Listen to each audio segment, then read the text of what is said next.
Hemos entregado una querella en el Tribunal Superior contra Boi Ruiz y 3 otros altos cargos de la sanidad catalana, de la Administración, del Departamento de Salud. Nos basamos en el artículo 542 del Código Penal, que dice que es un delito si un administrador o un funcionario impide el acceso de los ciudadanos a sus derechos cívicos. Y la sanidad es un derecho cívico. Por ejemplo, ahora con los recortes y con las listas de espera más largas, hay gente que no están llegando a tiempo a su quimioterapia o una operación. Entonces, esto es un delito bajo el Código Penal. Por eso hemos hecho esta querella. La querella no parla directament de tots els casos de corrupció que hi ha destapat i que en teoria havia d'investigar la Comissió Parlamentària d'Investigació. Em refereixo als casos Prat, als casos Bagó, Crespo, Sant Pau, Manté, etc. L'únic punt comú, diríem, en aquest cas seria el de Josep Prat. Josep Prat, que va dimitir gràcies a les denúncies presentades.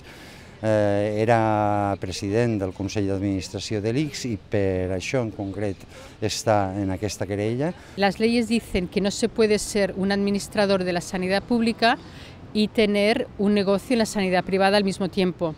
Boi Ruiz tiene una compañía en la sanidad privada y ahora acaba de nombrar a su mujer a un cargo en la administración del Hospital Parc Taulí. Eso, como ella es familia inmediata, eso también va en contra de las leyes. En realitat estan provocant morts en la sanitat. Creiem que és un fet gravíssim, que ha de ser condemnat i cas que no fos condemnat, evidentment, s'haurien de canviar les lleis. Pongamos que tienes cáncer y necesitas quimioterapia, pero si la lista de espera es tan larga que no llegas a tiempo, entonces es como si estuvieras en un país donde no hay quimioterapia. Boi Ruiz dijo hace unos meses que el año pasado 60% de la gente con cáncer llegaron a su tratamiento a tiempo. Eso quiere decir que 40% no llegaron a tiempo. ¿Eso qué quiere decir?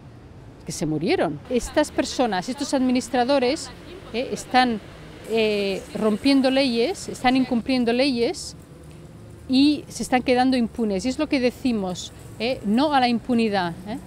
La impunidad, no podemos seguir aceptando la impunidad de los políticos en este país. Llevamos generaciones haciéndolo, ya se acabó, no podemos seguir haciéndolo.